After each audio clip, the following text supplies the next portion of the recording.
ਅੱਜ ਆਪਾਂ ਰੀਡਿੰਗ ਦੇ ਨੈਕਸਟ ਇੰਪੋਰਟੈਂਟ ਕੁਐਸਚਨਸ ਤੇ ਫੋਕਸ ਕਰਾਂਗੇ। ਮੈਚ ਦਾ ਇਨਫੋਰਮੇਸ਼ਨ, ਠੀਕ ਹੈ। ਵਿਚ paragraph contain the following information. ਹੁਣ ਅੱਜ ਅਸੀਂ ਇਹ ਵਾਲੇ ਟਾਈਪ ਦੇ ਕੁਐਸਚਨਸ ਤੇ ਫੋਕਸ ਕਰਾਂਗੇ। ਹੁਣ ਆਪਣੇ ਕੋਲ ਟੂ ਟਾਈਪਸ ਦੇ ਕੁਐਸਚਨ ਹੁੰਦੇ ਆ, ਇੱਕ ਹੁੰਦੇ ਆ ਹੈਡਿੰਗ, ਇੱਕ ਮੈਚ ਦਾ ਇਨਫੋਰਮੇਸ਼ਨ। ਦੋਨਾਂ ਦੇ ਵਿੱਚ ਕੀ ਡਿਫਰੈਂਸ ਆ? ਹੁਣ ਜਿਹੜਾ ਹੈਡਿੰਗ ਹੁੰਦਾ, ਅਸੀਂ ਉਹ ਪੈਰਾਗ੍ਰਾਫ ਦਾ ਓਵਰऑल ਕਨਕਲੂਜन देना। क्लीयर है भी अपना ओवरऑल सारा paragraph first line to end line किहड़ी चीज़ ते फोकस कर रहा सी, असी ओवरऑल कनकलूजन दिन्ने आ हैडिंग दे विच। मैच द इनफॉर्मेशन दे विच की हुंदा, कई बार की है साडा आंसर है जिहड़ा वो की आ एक सिंगल सेंटेंस तो भी लग जांदा। जिवें हुण इत्थे अपने कोल फस्ट क्वेश्चन आ प्रपोज्ड एक्सप्लेनेशंस, की आ एक्सप्लेनेशंस आ कादे लई आ? Decline of the Harappa civilisation, ठीक है। हुण इहदा आंसर, हुण इत्थे तां एक्सप्लेनेशंस लिखिया होया, मीन सानू पता कि सिंगल दी गल नहीं कीती, मल्टीपल एक्सप्लेनेशंस दी गल कीती है। असी की करना हुंदागा, सिंगुलर एंड प्लूरल ते भी फोकस करना जदों असी कोई भी आंसर अपना फाइंड करदे हुंदे आ रीडिंग दे विच, ठीक है। हुण इत्थे अपने कोल की आ, इन्हां ने की पुछया भी एक्सप्लेनेशन आ, आपां की करना सिंगल नहीं हैगा, अपने कोल की आ प्लूरल है एक्सप्लेनेशंस आ, तो असी एक्सप्लेनेशंस फाइंड करांगे, ठीक है ना। हुण इहदे विच की होगा, अपना ओवरऑल सारे पैराग्राफ तो आंसर आऊगा। समटाइम्स की हुंदा कि सिंगल लाइन तो भी हो सकता, ठीक है। बट हैडिंग दे विच ऑलवेज की हुंदा, overall first line to end line तक साडा लिंक की रहा, असी उत्थों हैडिंग लाउणा, किसी भी वर्डिंग ते जाके नहीं लाउणा, ठीक है। हुण नैक्सट की आ रैफरेंस, कादे लई? Present day application, some archaeological research findings. Reference for present day application, archaeological research findings. Difference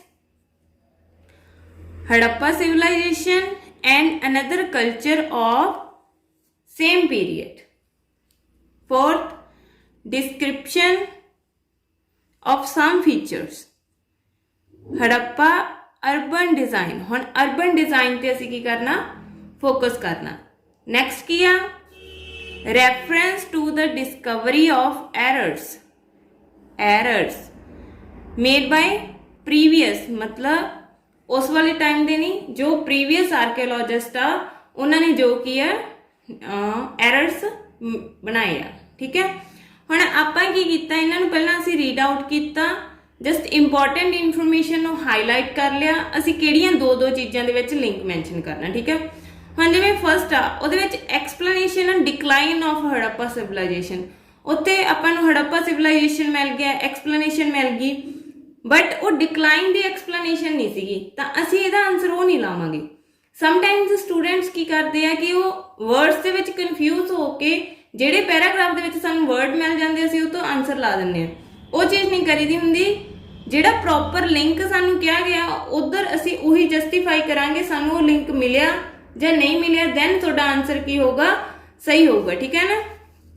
ਹੁਣ ਇੱਥੇ ਕੀ ਆਪਾਂ ਸਾਰੇ ਪੜ੍ਹ ਲਏ, ਹੁਣ ਥੋੜਾ ਜਿਹਾ ਤੁਹਾਡੇ ਕੀ ਹੋਣਾ ਚਾਹੀਦਾ, ਇਹ ਚੀਜ਼ਾਂ ਦਿਮਾਗ ਦੇ ਵਿੱਚ ਹੋਣੀਆਂ ਚਾਹੀਦੀਆਂ ਕਿ ਅਸੀਂ ਕੀ ਪੜ੍ਹ ਕੇ ਗਏ ਆ। ਹੁਣ ਆਪਾਂ ਐਕਸਪਲੇਨੇਸ਼ਨ ਅਬਾਊਟ ਡਿਕਲਾਈਨ ਦੇਖਣੀ ਸੀਗੀ, present day application about archaeological research findings, difference Harappa and some other culture, description about urban design, discovery of errors.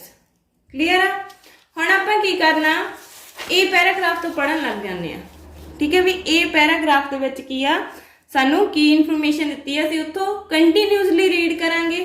हुण अपने कोल पैराग्राफ की है A to H, ठीक है। अपने को ऑलमोस्ट 8 पैराग्राफ्स ने, ठीक है। तो आप आंसर किन्ने क्वेश्चंस ते फाइंड करने आ, 5 क्वेश्चंस ते। तो आप की करना हुंदा, कई बार की हुंदा असी इन्हां दे नाल सानू 3-4 क्वेश्चंस आ जांदे, पैराग्राफ सानू 8 to 10 आ जांदे, तो असी ये क्वेश्चंस दे नाल नैक्सट वाले क्वेश्चंस रीड कर लैंदे कि साडा टाइम ना वेस्ट होवे, ठीक है ना। तो वो चीज़ नूं अवॉइड करना, तुसीं ये वाले क्वेश्चन टाइप कर दे तो क्वेश्चन देख लिया करो, काउंट कर लिया करो एंड पैराग्राफ काउंट कर लिया करो कि सानू किन्ने दिते हुए, उस अकॉर्डिंगली असीं इन्हां नूं अटैम्प्ट करांगे। Sometimes we need to read another questions with this, ते समटाइम्स असीं की कर लैंदे आ जस्ट इन्हां नूं पढ़ के पहलां असीं इन्हां नूं सॉल्व कर लैंदे हां। क्लीयर आ? हुण ये पैराग्राफ देखो, Harappa civilization of ancient Pakistan and India, but 1,000 years later their cities were abandoned. The Harappa civilization was a sophisticated Bronze Age society. Till now ਅਸੀਂ ਕਿਹਦੇ ਬਾਰੇ ਪੜ੍ਹ ਰਹੇ ਹਾਂ? ਹੜੱਪਾ ਸਿਵਲਾਈਜੇਸ਼ਨ ਬਾਰੇ ਹੀ ਪੜ੍ਹ ਰਹੇ ਹਾਂ। Who built? ਇੱਥੋਂ ਕੀ ਹੈ, ਸਾਨੂੰ ਐਕਸਟਰਾ ਇਨਫੋਰਮੇਸ਼ਨ ਦਿੱਤੀ, ਸਾਨੂੰ ਅੱਗੇ ਪੜ੍ਹਨ ਦੀ ਲੋੜ ਨਹੀਂ। ਇੱਥੇ ਵੀ ਮੈਂ ਹੜੱਪਾ ਸਿਵਲਾਈਜੇਸ਼ਨ 'ਚ ਪੜ੍ਹਿਆ ਸੀਗਾ ਫਸਟ ਲਾਈਨ ਦੇ ਵਿੱਚ, ਨੈਕਸਟ ਵੀ ਮੇਰੀ ਕੀਤੇ ਸੀ ਹੜੱਪਾ ਸਿਵਲਾਈਜੇਸ਼ਨ ਦੇ ਵਿੱਚ ਸੀ। ਹੂ ਵਿੱਚ ਕੀ ਹੁੰਦੀ ਹੈ? ਲਿੰਕਡ ਇਨਫੋਰਮੇਸ਼ਨ ਦਿੱਤੀ ਆ, ਅਸੀਂ ਇਹਨੂੰ ਰੀਡ ਕਰ ਵੀ ਸਕਦੇ ਹਾਂ ਤੇ ਛੱਡ ਵੀ ਸਕਦੇ ਹਾਂ। And yet seemed to have left almost no depiction of themselves but there lack of self imagery. ਹੁਣ ਇੱਥੇ ਵੀ ਉਹਨਾਂ ਨੇ ਕੀ ਯੂਜ਼ ਕਰ ਲਿਆ? There means they are talking about Harappa civilization at a time when the Egyptians were, ਹੁਣ Egyptians ਦੇ ਉੱਪਰ ਗੱਲ ਨਹੀਂ ਹੋਈ ਸੀ, this is new, when Egyptians were carving and painting representations of themselves of all over their temples is only part of the mystery. First they talk about Harappa civilization, ਉਹਨਾਂ ਦਾ time ਦੱਸਤਾ, ਠੀਕ ਹੈ, ਕਿੰਨੇ ਟਾਈਮ ਦੇ ਵਿੱਚ ਉਹਨੇ ਕੀ ਕੀਤਾ ਸੀ, ਫਲੋਰਿਸ਼ ਹੋਈ ਸੀ, ਕਿਹੜੀ ਸੁਸਾਇਟੀ ਸੀ, ਉਹਦਾ ਨੇਮ ਦੱਸਤਾ, ਉਹਨਾਂ ਨੇ ਕੀ ਆ, ਫਿਰ ਉਹਨਾਂ ਦੀ ਲੈਕ ਕਿਹੜੀ ਚੀਜ਼ ਦੇ ਵਿੱਚ ਸੀ, ਦੈਨ ਉਹਨਾਂ ਨੇ ਇਜਿਪਟੀਅਨਸ ਦੇ ਨਾਲ ਉਹਨੂੰ ਕੀ ਕਰਤਾ, ਕੰਪੇਅਰ ਕਰਤਾ। ਕਲੀਅਰ ਆ? ਹੁਣ ਆਪਾਂ ਕੁਐਸਚਨਸ ਤੇ ਜਾਵਾਂਗੇ ਕਿ ਸਾਨੂੰ ਕਿਹੜੇ ਕੁਐਸਚਨ ਦਾ ਆਨਸਰ ਇਹ ਲੱਗ ਰਿਹਾ, ਠੀਕ ਹੈ। ਹੁਣ ਐਕਸਪਲੇਨੇਸ਼ਨ, ਡਿਕਲਾਈਨ ਦੀ ਗੱਲ ਨਹੀਂ ਕੀਤੀ ਹਜੇ, ਤਾਂ ਉਹ ਉਹਨੂੰ ਇੰਟਰੋਡਿਊਸ ਕਰਾ ਰਹੇ ਆ ਹੜੱਪਾ ਸਿਵਲਾਈਜੇਸ਼ਨ ਨੂੰ। ਕਲੀਅਰ ਆ? ਪ੍ਰੈਜ਼ੈਂਟ ਡੇ, ਨਾਓ ਡੇਜ਼, ਪ੍ਰੈਜ਼ੈਂਟ ਡੇ, ਕਿਸੇ ਚੀਜ਼ ਦੀ ਇਦਾਂ ਦੀ ਗੱਲ ਨਹੀਂ ਹੋਈ, ਠੀਕ ਹੈ। ਡਿਫਰੈਂਸ, ਹੜੱਪਾ ਸਿਵਲਾਈਜੇਸ਼ਨ ਦੀ ਗੱਲ ਹੋਈ ਹੈ, ਅਨਦਰ ਕਲਚਰ, ਉੱਥੇ ਉਹਨਾਂ ਨੇ ਇਜਿਪਟੀਅਨਸ ਦੀ ਗੱਲ ਕੀਤੀ ਹੈ। ਕਲੀਅਰ ਆ? ਸੇਮ ਪੀਰੀਅਡ, ਉੱਥੇ ਉਹਨਾਂ ਨੇ ਸੇਮ ਪੀਰੀਅਡ ਨੂੰ ਵੀ ਜਸਟੀਫਾਈ ਕੀਤਾ ਹੋਇਆ ਸੀਗਾ। when the Egyptians were carving and painting at a time means same time ਦੀ ਹੀ ਗੱਲ ਹੋਗੀ। Egyptians, ਹੜੱਪਾ ਸਿਵਲਾਈਜੇਸ਼ਨ ਐਂਡ ਦੋਨਾਂ ਦੇ ਵਿੱਚ ਕੀ ਆ ਡਿਫਰੈਂਸ ਆ, ਉਹ ਤੁਹਾਨੂੰ ਕਿੱਥੋਂ ਪਤਾ ਲੱਗੂਗਾ? ਉਹਨਾਂ ਦੇ ਉਹ ਕੀ ਕਰ ਰਹੇ ਸੀ? Carving, painting, representation of their temples, they were doing another thing and they were doing another thing। Clear ਆ? ਉਹਨਾਂ ਦਾ ਕੀ ਆ, ਉਹਨਾਂ ਨੇ ਡਿਫਰੈਂਸ ਮੈਂਸ਼ਨ ਕਰਤਾ, ਤਾਂ ਅਸੀਂ ਇਹਦਾ ਆਨਸਰ ਕੀ ਲਗਾ ਸਕਦੇ ਹਾਂ? ਏ। ਹੁਣ ਸਿਰਫ ਰੀਡਿੰਗ ਦੇ ਵਿੱਚ ਤੁਹਾਨੂੰ ਫੋਕਸ ਕਰਨ ਦੀ ਕੀ ਲੋੜ ਹੁੰਦੀ ਹੈ ਕਿ ਅਸੀਂ question the link as it is ਅਸੀਂ ਪੈਰਾਗ੍ਰਾਫ 'ਚ ਲਿੰਕ ਮੈਂਸ਼ਨ ਕਰਨਾ ਹੁੰਦਾ। ਅਸੀਂ ਵਰਡਸ ਤੇ ਫੋਕਸ ਨਹੀਂ ਕਰਨਾ, ਲਿੰਕ ਐਂਡ ਆਈਡੀਆ ਜਿਹੜੀ ਤੁਹਾਡੀ ਮੇਨ ਹੈ ਰੀਡਿੰਗ ਦੀ ਕੀ ਆ, if you want to get desired band score in the reading. Clear ਆ? ਹੁਣ ਫਿਰ ਅਸੀਂ ਕੀ ਕਰਨਾ? ਬੀ ਪੈਰਾਗ੍ਰਾਫ ਪੜ੍ਹਨ ਲੱਗ ਜਾਣਾ। ਬੀ ਪੈਰਾਗ੍ਰਾਫ ਦਾ ਵੀ ਐਵੇਂ ਹੀ ਲਿੰਕ ਮੈਂਸ਼ਨ ਕਰਕੇ ਪੜ੍ਹਨਾ ਵੀ ਫਸਟ ਲਾਈਨ ਦੇ ਵਿੱਚ ਉਹਨਾਂ ਨੇ ਕਾਹਦੀ ਗੱਲ ਕੀਤੀ ਹੈ, ਦੈਨ ਕੀ ਬੋਲਿਆ ਤੇ ਉਸ ਤੋਂ ਅੱਗੇ ਕੀ ਹੈ, ਠੀਕ ਹੈ। ਹੁਣ ਦੇਖੋ ਬੀ ਪੈਰਾਗ੍ਰਾਫ ਦੇਖੋ, there is plenty of archaeological evidence। ਹੁਣ ਆਰਕੀਓਲੋਜੀਕਲ ਐਵੀਡੈਂਸ ਦੀ ਗੱਲ ਕਰਨ ਲੱਗੇ, to tell us about the rise of Harappa civilization. Rise ਦੀ ਗੱਲ ਚੱਲਦੀ ਆ, ਮੀਨਸ ਇੱਥੇ ਤੁਹਾਡੇ ਸਟਕ ਹੋ ਜਾਣਾ ਚਾਹੀਦਾ ਕਿ ਡਿਕਲਾਈਨ ਵਾਲਾ ਆਨਸਰ ਨਹੀਂ ਹੋਊਗਾ। But relatively little about its fall, फिर fall की गल होने लग गई, ठीक है। This is the name, we don't have to read this।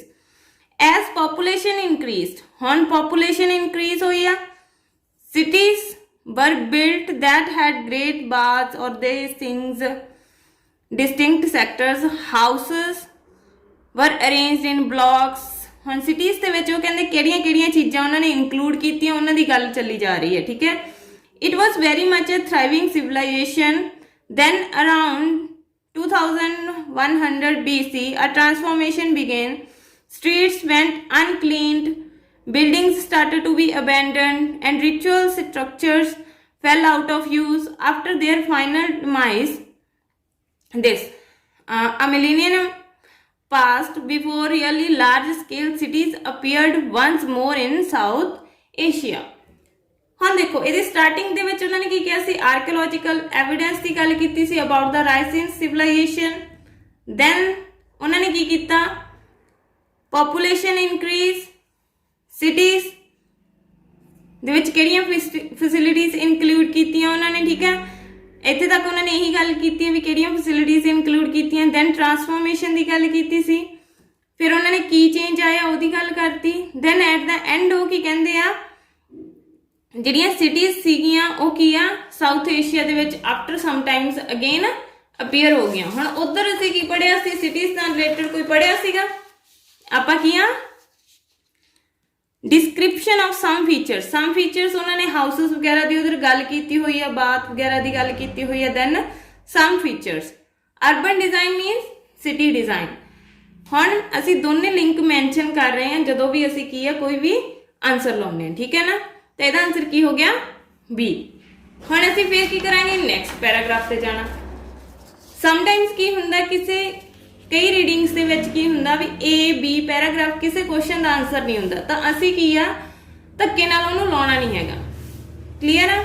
ਜਦੋਂ ਸਾਨੂੰ ਕਿਸੇ ਦਾ ਆਨਸਰ ਕੋਈ ਮਿਲੂਗਾ ਜਿੱਥੇ ਸਾਨੂੰ ਥੋੜਾ ਬਹੁਤ ਲੱਗਦਾ, ਕੰਟੀਨਿਊਸ ਰੀਡਿੰਗ ਰੱਖੋ, ਅਸੀਂ ਉੱਥੇ ਹੀ ਆਨਸਰ ਲਾਵਾਂਗੇ। ਕਈ ਵਾਰ ਕੀ A B C ਪੈਰਾਗ੍ਰਾਫ ਇਦਾਂ ਹੀ ਲੰਘ ਜਾਂਦੇ, ਉਹਨਾਂ ਦਾ ਕੋਈ ਆਨਸਰ ਨਹੀਂ ਆਉਂਦਾ, ਤਾਂ ਉਹਨਾਂ ਨੂੰ ਛੱਡੀ ਜਾਓ। ਕੰਟੀਨਿਊਸ ਰੀਡਿੰਗ ਰੱਖੋ ਟਿਲ ਦਾ ਐਂਡ ਪੈਰਾਗ੍ਰਾਫ। ਹੁਣ ਸੀ ਪੈਰਾਗ੍ਰਾਫ ਦੇ ਵਿੱਚ ਕੀ ਹੈ, some have claim that major glacier fed rivers change their course dramatically affecting the water supply and agriculture. Glacier affect the water supply and agriculture. Or that the cities could not cope with increasing population. They exhausted their resource base. Trading economy broke down. ਹੁਣ ਇਹ ਸਾਰੀ ਕੀ ਆ, couldn't cope, broke down, it affects, ठीक है। Yet others that climate change caused environmental change that affected food and water provision। ਹੁਣ ਇਹ ਸਾਰਾ ਕੀ ਆ, negative tone ਜਾਈ ਜਾਂਦੀ ਹੈ paragraph the. It is unlikely that there was single cause for the decline of the civilization. Single cause for the decline of the civilization. Clear ਆ। ਹੁਣ ਇੱਥੇ ਤੱਕ ਸਾਨੂੰ ਪਤਾ ਲੱਗ ਗਿਆ ਨੈਗੇਟਿਵ ਟੋਨ ਜਾ ਰਹੀ ਹੈ। ਮੇ ਵੀ ਆਪਾਂ ਕੀ ਹੈ, ਮੈਨੂੰ ਲੱਗਦਾ ਨੈਗੇਟਿਵ ਟੋਨ ਵਾਲਾ ਸੀ ਕੀ ਆ, ਇੱਕੋ ਹੀ ਪੜਿਆ ਸੀਗਾ। ਐਕਸਪਲੇਨੇਸ਼ਨਸ, ਹੁਣ ਉਹਨਾਂ ਨੇ ਕੀ ਆ ਮਲਟੀਪਲ ਐਕਸਪਲੇਨੇਸ਼ਨਸ ਦਿੱਤੀਆਂ ਹੋਈਆਂ। ਪੋਪੂਲੇਸ਼ਨ ਗਰੋਥ ਦੀ ਗੱਲ ਕੀਤੀ, ਫੂਡ ਇਫੈਕਟ ਦੀ ਗੱਲ ਕੀਤੀ, ਠੀਕ ਹੈ। ਮਲਟੀਪਲ ਐਕਸਪਲੇਨੇਸ਼ਨਸ ਆ। ਡਿਕਲਾਈਨ ਮੈਂ ਤੁਹਾਨੂੰ ਕਿਹਾ ਸੀ ਸਾਰੀ ਨੈਗੇਟਿਵ ਟੋਨ ਜਾ ਰਹੀ ਹੈ, ਤਾਂ ਡਿਕਲਾਈਨ ਆਫ ਹੜੱਪਾ ਸਿਵਲਾਈਜੇਸ਼ਨ, ਤਾਂ ਇਹਦਾ ਕੀ ਆਨਸਰ ਹੋ ਜਾਊਗਾ ਸੀ, ਠੀਕ ਹੈ। ਹੁਣ ਜਿਹੜੇ ਇੱਥੇ ਨੈਕਸਟ ਪੈਰਾਗ੍ਰਾਫ ਆ ਉਹ ਤੁਸੀਂ ਕੰਟੀਨਿਊਸਲੀ ਰੀਡ ਕਰੋਗੇ। ਹੁਣ ਤੁਸੀਂ ਦੇਖੋ D E F G H ਸਾਡੇ ਕੋਲ 5 ਪੈਰਾਗ੍ਰਾਫਸ ਪੈਂਡਿੰਗ ਆ, ਸਾਡੇ ਆਨਸਰ ਸਿਰਫ 2 ਦੇ ਰਹਿ ਗਏ ਆ। ਹੁਣ ਜ਼ਰੂਰੀ ਨਹੀਂ ਹੈਗਾ ਵੀ ਹਰੇਕ ਪੈਰਾਗ੍ਰਾਫ ਦੇ ਵਿੱਚ ਕਿਸੇ ਨਾ ਕਿਸੇ ਦਾ ਆਨਸਰ ਹੋਊਗਾ। ਮੇ ਵੀ ਸਾਨੂੰ ਕੁਝ ਪੈਰਾਗ੍ਰਾਫਸ ਕੀ ਆ ਵੈਸੇ ਹੀ ਰੀਡ ਕਰਨੇ ਪੈਣਗੇ, ਠੀਕ ਹੈ। ਤਾਂ ਉਸ ਟਾਈਮ ਤੇ ਕੀ ਹੁੰਦਾ, ਅਸੀਂ ਨਾਲ ਦੂਸਰੇ ਕੁਐਸਚਨਸ ਨੂੰ ਵੀ ਰੀਡ ਆਊਟ ਕਰ ਲੈਂਦੇ ਆ ਥੋੜਾ ਜਿਹਾ ਜੋ ਵੀ ਇਹ ਪੈਰਾਗ੍ਰਾਫ ਦੇ ਵਿੱਚ ਹੋਣਗੇ। ਲਾਈਕ ਇਹਦੇ ਵਿੱਚ ਹੁਣ ਸਮਰੀ ਹੈ, ਜਿਵੇਂ ਆ ਦੇਖੋ ਹੁਣ ਇੱਥੇ ਨੇਮ ਆ ਨਾ, ਇਹ ਨੇਮ ਸਾਨੂੰ ਐਜ਼ ਇਟ ਇਜ਼ ਮਿਲ ਜੂਗਾ, ਤਾਂ ਅਸੀਂ ਆਈਡੀਆ ਲਾ ਲਾਂਗੇ ਵੀ ਇੱਥੋਂ ਸਮਰੀ ਸਟਾਰਟ ਹੋ ਰਹੀ ਹੈ ਤੇ ਦੂਸਰੇ ਜਿਹੜੇ ਆਨਸਰ ਆ ਅਸੀਂ ਸਾਈਡ ਬਾਈ ਸਾਈਡ ਅਟੈਂਪਟ ਕਰੀ ਜਾਵਾਂਗੇ। ਹੁਣ ਇੱਥੇ ਵੀ ਦੇਖੋ ਨੇਮ ਆ ਗਿਆ, ਨੇਮ ਵੀ ਇਹ ਵੀ ਐਜ਼ ਇਟ ਇਜ਼ ਮਿਲੂਗਾ। ਤਾਂ ਥੋੜਾ ਜਿਹਾ ਰੀਡਿੰਗ ਦੇ ਵਿੱਚ ਟਾਈਮ ਮੈਨੇਜਮੈਂਟ ਵੱਲ ਵੀ ਫੋਕਸ ਕਰਿਆ ਕਰੋ। ਕਲੀਅਰ ਆ। ਹੁਣ ਜਿਹੜੇ ਇਹਦੇ ਵਿੱਚ ਆ ਜਿਹੜੇ 2 ਕੁਐਸਚਨ ਰਹਿ ਗਏ ਉਹਨਾਂ ਨੂੰ ਖੁਦ ਟਰਾਈ ਕਰਨਾ ਹੈ। I hope everyone understand this and from now you have to focus on link and idea, not on the wording.